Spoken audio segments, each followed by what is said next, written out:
So we're going to move on to our next presentation from Grant Wiseman. Grant is from Stantec, and he's a remote sensing specialist. He's focused on new geomatic techniques, and he's worked on many collaborative projects with the Canadian Space Agency and the European Space Agency and NASA. So expecting big things here, Grant. So I can see your presentations come up, and okay, thank you. All right, thanks, Maria, for that kind introduction. Yes, I guess I have some hype to live up to. Thank you today to all the participants. I'm pleased to bring to you a service that we're calling PipeWATCH, and it's meant to be a early detection, leak detection tool using high frequency, high resolution satellite imagery. So we understand there are numerous leak detection protocols out there currently, everything from computational pipeline monitoring, line balance metering, and fiber optics. These are fantastic methods, but they're really difficult to retroactively install into the existing pipeline network that is currently out there. Is very time consuming and very costly. If we look at current methods that we can also implement that are not as costly, we can look at ground controls, ground patrols, pardon me. So this would include people, boots on the ground, walking the lines. Can also have UAV or UAS pilots also on the ground. But these obviously present challenges. You know, these pipeline networks are hundreds, if not thousands of miles long. So it's really difficult to get to every foot of these different networks. A lot of companies have gone to planes and have pilots to visually inspect them, but there's obvious limitations to that. Humans, as we all are subject to bias. Pilots have a really difficult time seeing very subtle changes without any reference to compare those changes to. And anytime you have a body up in the sky, you're introducing health and safety risks. So as I mentioned before, PipeWATCH is really intended to be an early detection system. It does this by assessing the pipeline regularly. And since we are dealing with satellites, we can cover vast stretches of land. So the hundreds or thousands of miles of these pipelines is not an issue for satellites. PipeWATCH can detect both subsurface and subsurface release events. With the subsurface, we've seen contaminants get into surface vegetation root mass, and that has caused vegetation degradation. PipeWATCH, everything it does is in a GIS environment, so it can pinpoint problematic concerns, areas of concern, effectively and efficiently. And with any early detection system, the quicker we can mitigate these issues, the less impact there is to the environment, infrastructure, minimize loss of production, cleanup, rehabilitation, avoid negative publicity, and any security issues. Stantec has formed a strategic partnership with Planet. Planet is the world's leading high-resolution, high-frequency imagery provider. They launched a new type of satellite, and this is a real game changer.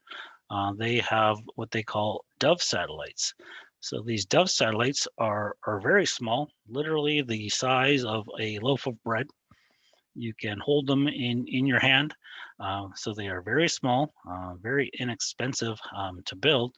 So Planet has been launching these satellites by the hundreds.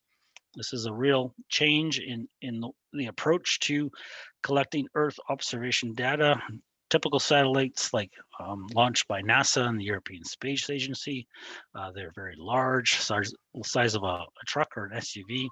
Obviously very expensive to build and launch, whereas these dove satellites, they don't last as long as those big bulky satellites, but since there is such a small cost to them, they can be replenished quite quickly.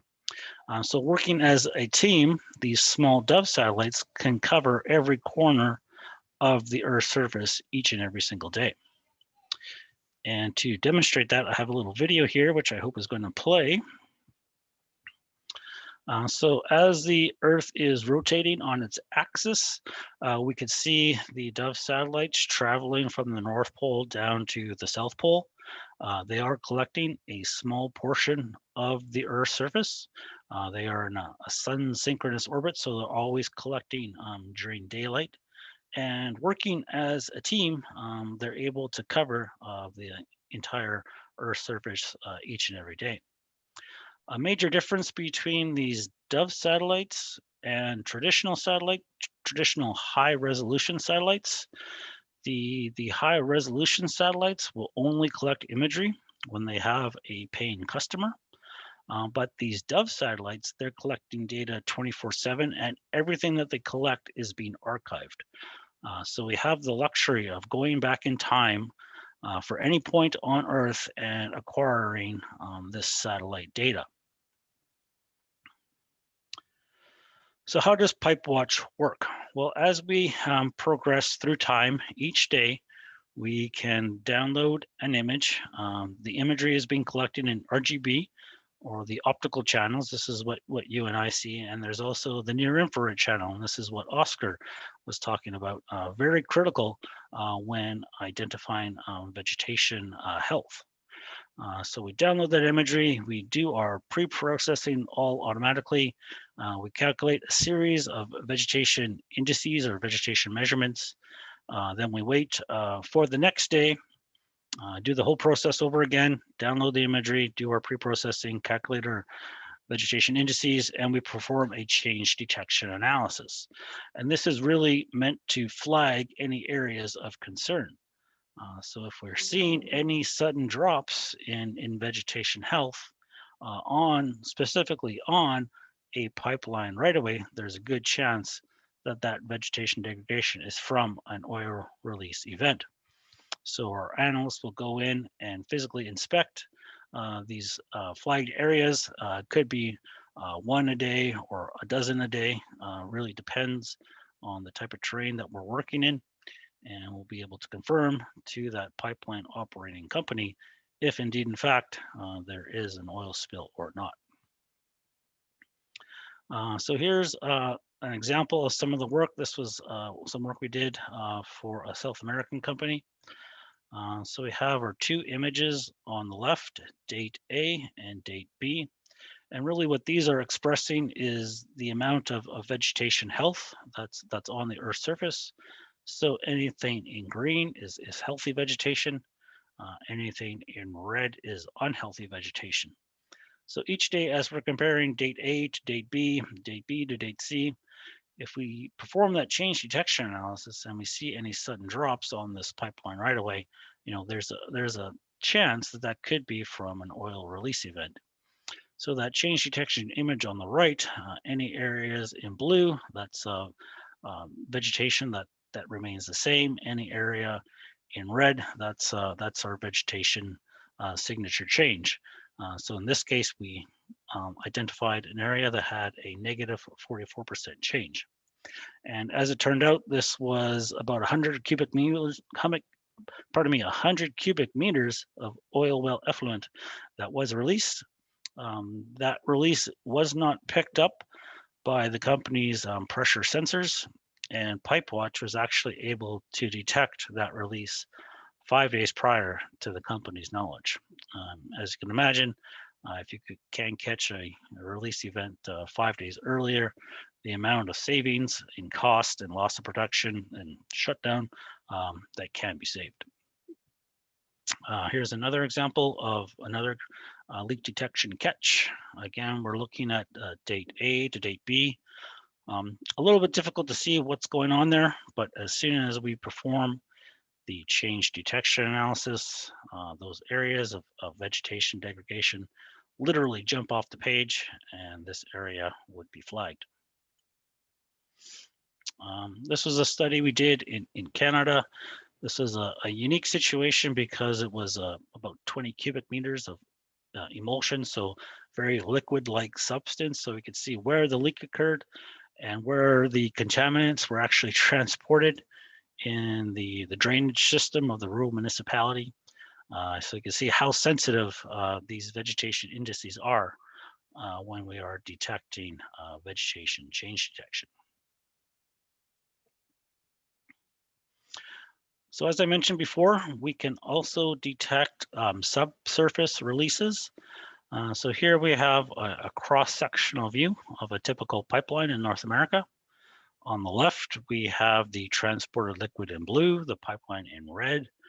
The light brown is the backfill for that pipeline, and the dark brown is the undisturbed ground with surface vegetation on top.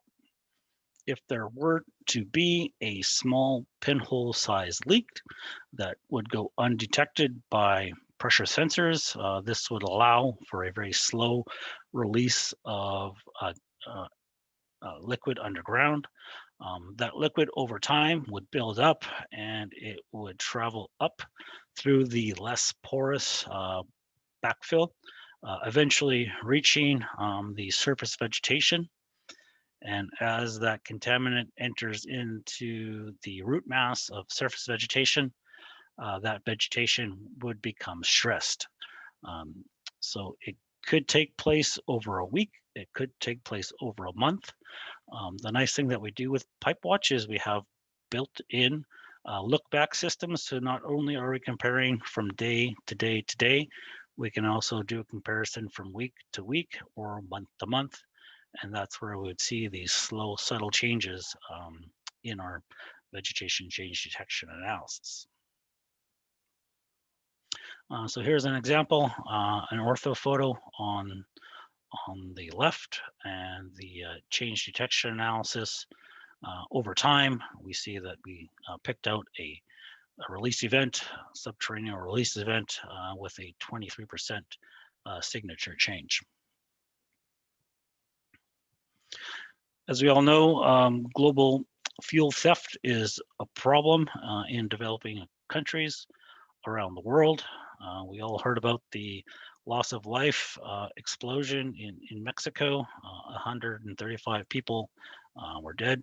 So we were asked by a Central American company to look into the use of PipeWATCH to detect for theft detection. So not necessarily looking for spills, but looking for areas where organized crime would dig up pipelines and tap into those pipelines. So we did a retroactive study again, because we have the luxury of the Dove satellites continuously collecting high resolution, high frequency data. We can perform these tests to prove the technology. So this was a section of line in Mexico near the Gulf of Mexico, about a 42-kilometer stretch of line. We went into the archives and we downloaded the entire length of that right away. We calculated our vegetation indices for each date. As we progressed through time, we could see there was some sort of activity between date A and date B. Again, performing that vegetation change detection analysis, we saw a drop of about 46%. Again, so PipeWATCH is highly effective at not only looking for vegetation degradation from oil or contaminants.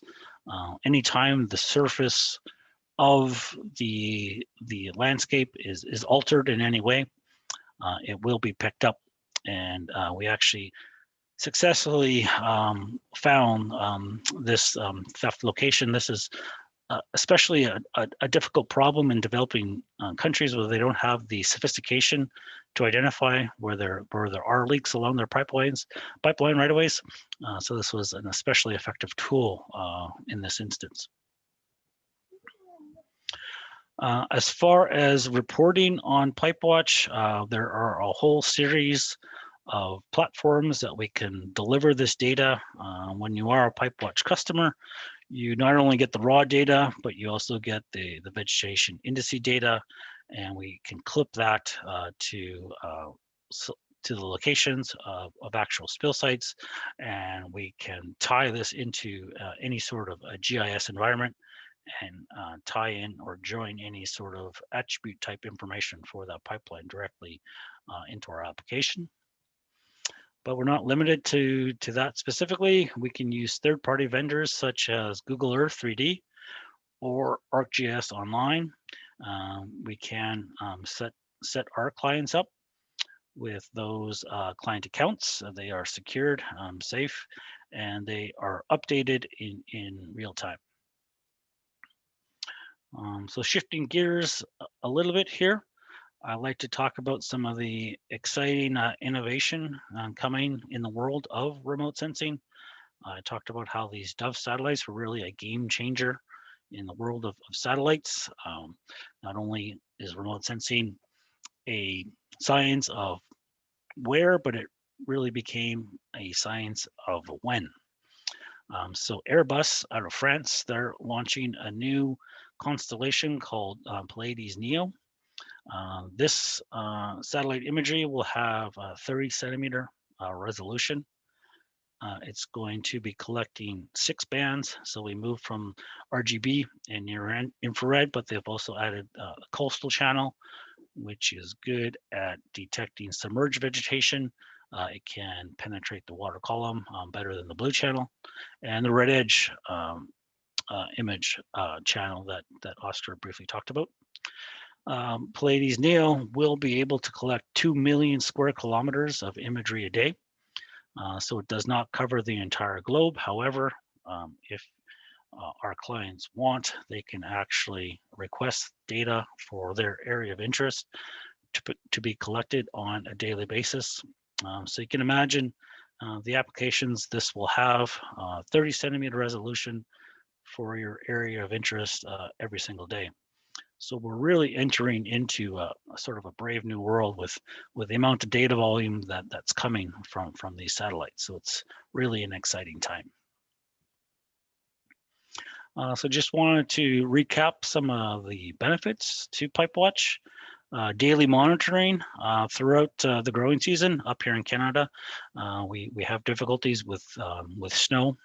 We have tested the application to detect black oil on white snow, but it's not as easy as it sounds. The vegetation indices are really what's driving the power of PipeWATCH. So not a problem south of the snow line. So we are approaching near real-time reporting. We have about a 24-hour data latency. So by the time we get the data, run our indices and do our change detection analysis, verify results and get it to your desktop, it's about a 24-hour turnaround. PipeWATCH has the potential to reduce aerial surveys, certainly the frequency of them and certainly the cost. We feel that PipeWATCH is more sensitive than eyes in the sky. We are using that near infrared channel that is simply invisible to the human eye. Everything that we do is statistically based. We're constantly doing change detection analysis on numbers. We're not making qualitative assessments, we're making quantitative assessments. Everything is statistically based, so it's scientifically repeatable and defensible to regulatory bodies. As I mentioned before, these Dove satellites are continuously collecting the data, so we can also do these retroactive studies or historical image analyses. And once you become a PipeWATCH client, you are the owners of that information. So we don't have to limit ourselves to only looking at leak detection or theft detection. This imagery can be used for pipeline integrity management. We can look for third-party encroachment. Certainly can be used for rehabilitation and remediation monitoring, vegetation encroachment management, and of course, wildlife and riparian habitat type studies. And I think, Maria, that is all I had for today. Thank you. Okay, thank you so much, Grant. I think there's been a lot of questions which have been coming through, so I'm going to hand over to Lindsay to ask them. How often do you deal with false positives with PipeWATCH with vegetation indices? Meaning, do you often find significant changes in vegetation that were not actually from a leaking product, but from other factors? And if so, what are some of those factors? Yep, so we have come across several types of false positives. One, it could be just equipment left on the pipeline right away.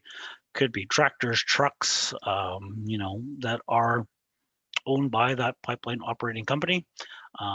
So that's when we would need a pair of human eyes to take a look at the imagery to ensure that it is not an actual release event. Typically for maybe 100-mile stretch, we would get a few flags, a handful of flags, flagged areas that could be potential spills. And I would say, 99% of the time they are false positives. A lot of clients want to know all the false positives. Some clients don't want to know any of the false positives. We're happy to report any way the client sees fit. Excellent. And there's another vegetation question. Are vegetation metrics viable when deciduous plants lose their leaves in the wintertime? Yep. So we do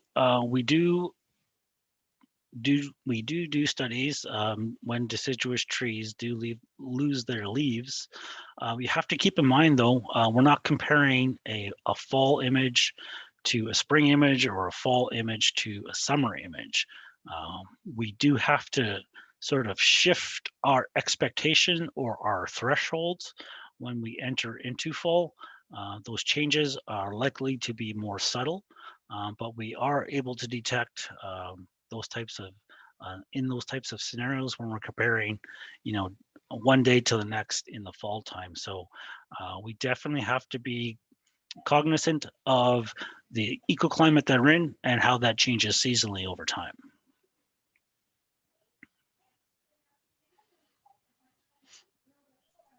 We have a lot of questions. We may not be able to get to them all. We'll try to squeeze in one more, and any of the rest we can send to have Grant answer via email. Can your detection differentiate between a Roundup application and a subsurface leak? Yes, we've had many instances here in the Great Prairies where so many pipelines go underneath agricultural areas. So yes, we generally can detect anthropogenic type farming applications such as tilling or killing of weeds through Roundup spraying, herbicide spraying, those types of things. So it's really generally when we look at the geometric footprint of humans and what they do, that's typically how we're able to decipher those different changes. Okay, great. Well, thank you so much, Grant. We really appreciate your presentation.